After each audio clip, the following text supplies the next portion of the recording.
or dead or whatever, you know. So there is comeuppance. Yeah, so I think it's unfair to just just pick out a snapshot of a film and say, okay, this is very bad in the film. To pura picture dekhe mujhe wo. If you're saying, okay, that guy cheroda gal and then he got away with it and he lived happily ever after, yeah, then you can sort of, tell him. Okay, coming to your own movies, each of you, what was Ranbir Kapoor's big problem in Rockstar? Was he sort of reacting against society in general, or did he have a problem with love? Don't answer that question. Ayan asked me not to answer that question. No, you have to answer it. Because everybody, I think, wants to know what Ranbir's big problem was in Rockstar. What Ranbir's problem was in Rockstar? I don't think everyone wants to know that. Ayan, you shut up. I'm asking him to. So, okay, so Ranbir's character, that is Janardhan, was a simpleton. He was a stupid person, and he felt that he cannot make it. He cannot become a true artist unless he has a heartache or a heartbreak, because this is a notion that is fed onto us by our peers and older generation. And I have, yeah, and a love story. So प्यार नहीं होगा तो कलाकार कैसे बनोगे? So now he's looking for a heartbreak. Somebody tells him that in the college across the street there's a girl who's dil todne ki machine. He goes across, says I love you. She says FO, and he says okay, mera dil toot gaya. Now his wish, actually, this whole thing becomes true in deeper consequence in his life, which is what the story is. So he's not sort of teasing or jostling her at any point in the first half of the movie at all? No, see, forget about what he does. He just went and said... How can I forget what he does? Okay, he didn't jostle her. He just went and said, I love you, become my girlfriend. It's a very clean offer. Okay. Okay, it is completely legal. He says it's legal. A clean offer. It's completely legal. It doesn't go against any norm of society. He said, I love you, please become my girlfriend. She says, go, and he says, are you sure? And then he goes away. So what's the hassle here, yeah? But he's right. So he's so simple, you see. So Rockstar has a very simple story. Okay, on a more serious note, what are the challenges you face, I mean, each of you as a filmmaker, when you write a love story? You know, like earlier they said there was this great grand passion, like you have Mughal Azam, or you have Pyaar, or you have Kagaz Ke Phool, where, the problems of, say, an unconsummated relationship, or, parental conflict, or, say, in a film like Guide, where she was married, and then, therefore, the problems arose out of that. Do you face challenges when you write? I mean, every second, third film, people would say, it's a love story, it's the same thing. So when you're writing, Nikhil, you want to answer that? When you write a film, what are the challenges, especially a love story? Well, yeah, of course, because you're constant. It's not only, I don't think it has to do with only the romantic scenes. It has to do with every scene, I think, when you're writing. You're trying to look at it and to see how it can be fresh, it can be innovative, it can be different. How can you say that, how can you convey a similar, an emotion that you want to convey, but do it in a way that nobody else has done it. But like I said earlier, I mean, we are no longer bound by the shackles of running around the tree. I mean, if people have seen D-Day, in that a Special Forces commander goes to Karachi, and there is a love story with a prostitute from Karachi, right? So Rishi Kapoor wanted to throw that out. He said, "Kaun dekhega love story ek action picture mein?"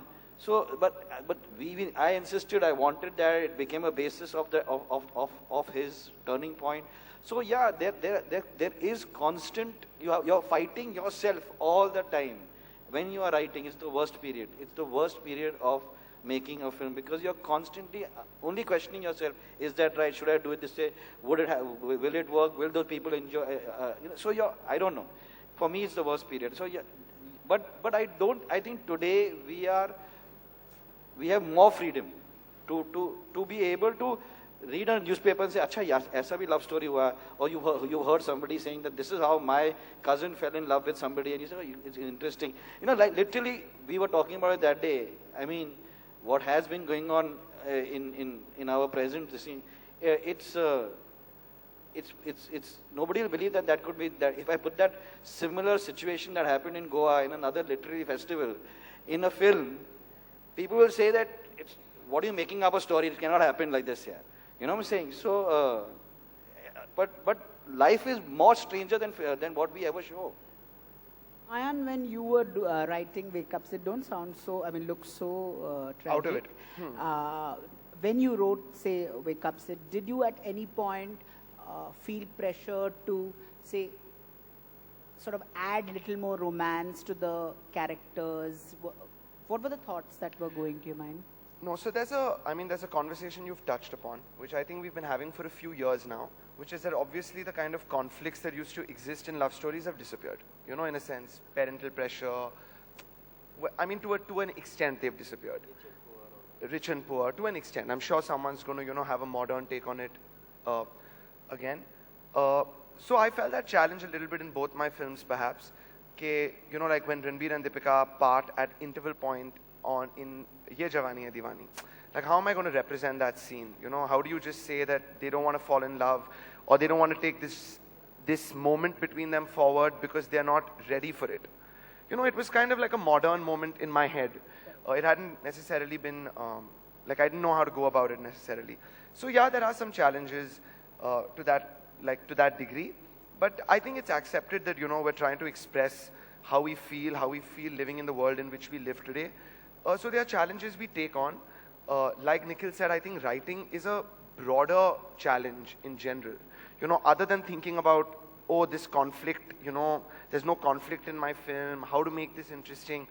It's just a broader challenge because you're trying to reduce in some way your feelings on paper. And that's hard, But I want to just quickly comment, there seems to be this like token modernism that we're talking about. Like we spoke about like things being allowed in today's society, films changing. I suppose like to a degree I agree. But I also feel like Kahani, if it was made even 10 years ago or 20 years ago, if it was made, I think audiences would have loved that film because I love that film and it's a very compelling story. It sucks you in, it keeps you interested. And when we talk about like modernism in the present context, I don't have enough like historical fact to back this up, but we've had like some very progressive moments in Hindi cinema through the years. In like Earth, for example, or there have been moments of like great modernity. So I think that to a degree, the surface of it has changed, the glimmer of it has changed. Sure, we live in the Twitter and Facebook generation, but at some core level, I feel like things are the same. Filmmakers are just trying to express themselves. Like even in Ye Jawani, the ending is sort of open-ended, that they may or may not live happily ever after, which I thought was interesting. Well, personally for me, and I don't want to like draw too much attention to my films, when both my films came out, there was a sense that I got that a lot of people felt like Wake Up Sid was the more progressive film in some way. I think so, right? I mean, in some way, older boy, younger girl, I mean, whatever, opposite. But it wasn't really like that for me. And I think that in some way, the gloss of Ye Jawani Hai Diwani, the songs of it, the fact that Deepika looks sexy in the second half, I think it took away to some degree from the fact that I think Ye Jawani is a far more modern film than Wake Up Sid is, in my own eyes. So these things are very relative, yeah, that we talk about, like, yeah. Yeah. Interesting. I just want to know, suppose you write a film, say when you're in your 20s, and you were to make it when you were, say, 32. Would you approach it differently as a director? I mean, would you rework it? Has it happened to you where you've written a film, say, 10 years ago, and then revisited it? Have the emotions changed? Has it become a little more adult? Or you think it's too frivolous to make? Has it ever happened with you? I think the story remains the same. You change. The director changes. The person who's the director changes. He understands things in a different way and he applies it to the same story. I think the basic note of the story remains the same. It has happened twice with me where I've written a story and then ultimately was allowed to or got to make it many years later. Which is Rockstar and Highway now. Okay. I feel the stories remain the same. My understanding of things changed and I could apply that to these stories. And so they became different from what they would have been had I made them 5 or 10 years back. So I often feel that the story is much above the person who tells that story. I feel that I often find myself struggling to reach the story. Okay. Nikhil, you want to comment on that? It changes, the perspective changes. Like, say, when you were doing D-Day, did it bother you that the lovemaking was so graphic and, they may ask you to cut it, but it was very integral to the flow of the film. And because of that particular scene, it explains a lot of things in context. So did you have any kind of fear, worry while doing something like that? No, I think that also, I mean, what a lot of making films is a very personal experience that you're going through. I mean, every day going on to that set and sitting with about 100 people and trying to explain to them or trying to show them that what you are doing is the right thing, including, I mean, first of all, none of your actors believe it. They think that you're an idiot.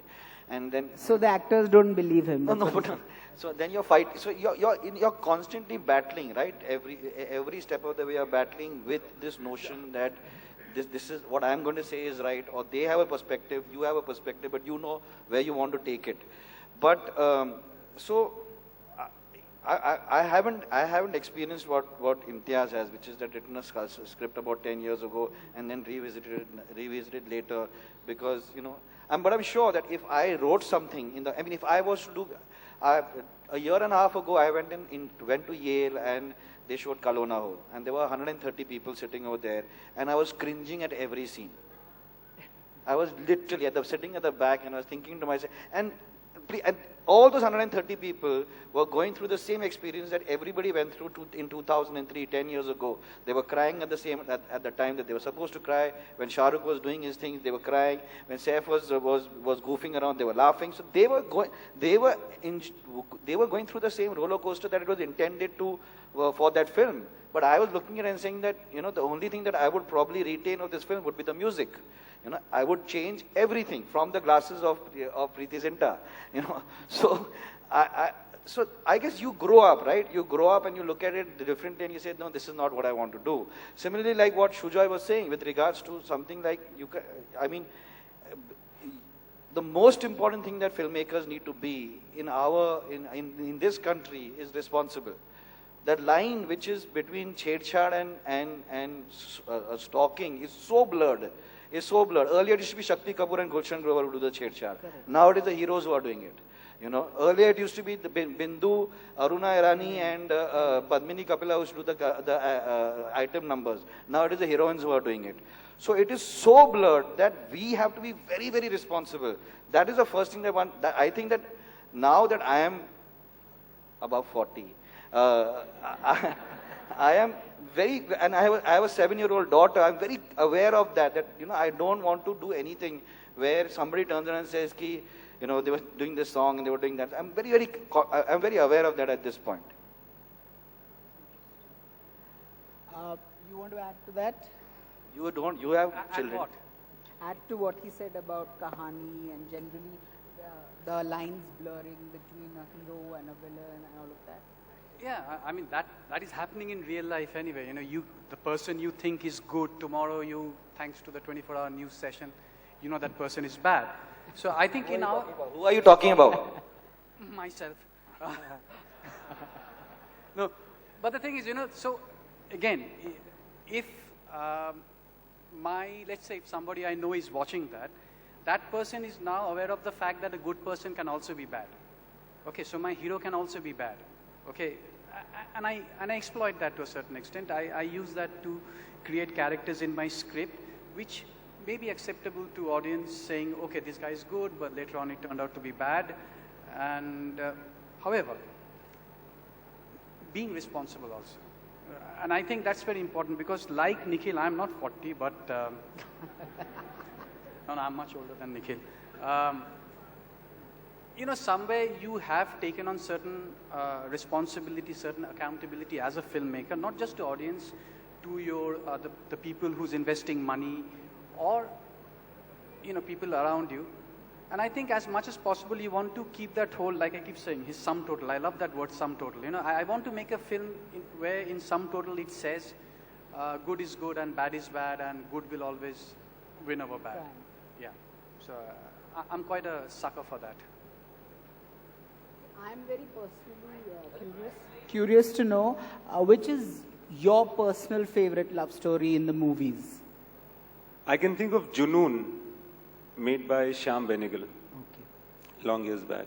Uh, Not the Rahul one, it becomes animal. I'll come back to my second part of the question. Ayan, you, which is your favorite love story? I was thinking about this because you asked me this question. You told me this on the phone that I'm going to ask you what your favorite love story is. And I had a feeling that everyone would pull up stuff like way back from the past, and I haven't seen anything from the past like to that extent. But I think that the relationship between Aishwarya Rai and Ajay Devgan in Hum Dil De Chuke Sanam, like in recent times, that was a very moving relationship for me.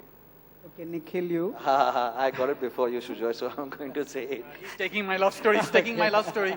I think the track between Amitabh Bachchan and Jaya Bachchan in Sholay, it's phenomenal. I mean, that was an inspiration for me to try and do what I did in D-Day, which is, unrequited. From the beginning, nothing is going to happen. You know that it's hopeless, but you still are not being able to, you still fall in love with the person. So. And you, Sujoy? Well, he's taken mine. No, I think for me is that one walk in the rain between Amit ji and Rakhi ji in Kala Patthar. You know, when they're just walking in the rain, they don't say anything. That walk is the ultimate love story for me. So I get a sense that all of you are talking about unrequited love here. So is there like a is there like a reason why unrequited love fascinates all of you as filmmakers? Does it lead to more drama in that sense? I don't know whether it is unrequited actually, because in each of these cases the other is aware that the other feels the same way. I think that's what you can get. Apart from that, it's a question of how much time you spend, whether you get married, etc., which is not really moving further in terms of the basic feeling. So I think Amitabh Bachchan in Sholay knew pretty well what she thought of him.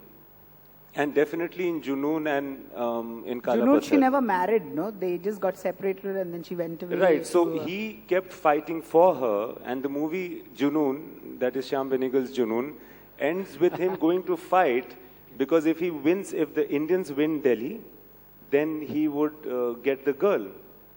And he dies in battle, and it comes in a subtitle that Ruth went back to London, and she lived there for 25 years, and after that she died, still unwed. That still unwed, I think, is the best part of any Indian love story for me. What were you saying about Kala Patthar?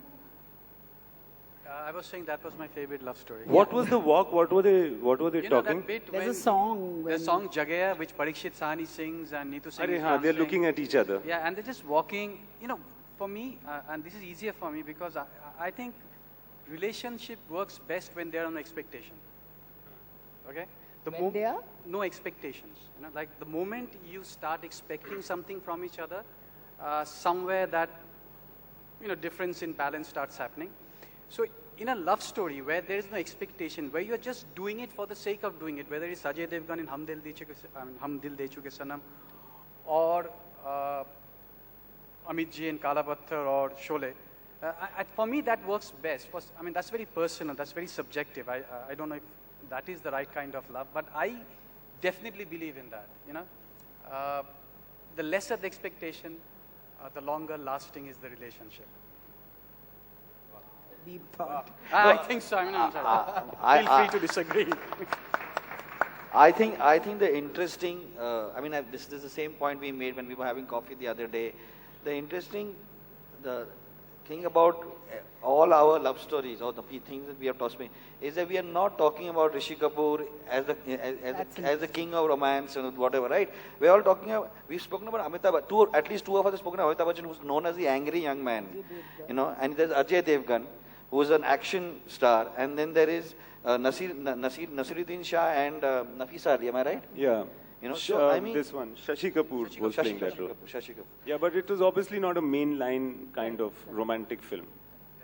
So, I mean, I think given a chance, one would not today, given a chance, I would not want to make only a love story. You know, try and make an emotional story, a dramatic story, which has a very strong romantic or a love track at its core. But I think there's so much more to say. There's so much more that you can explore as a filmmaker. That somewhere and so many different aspects of love, like you were saying, that it can be unsaid, it can be unrequited, it can be. So I feel that the traditional notion of love is very boring now. And you want to add to that because you said Hum Dil De Chuke Sanam? I feel a bit heavy-handed saying this because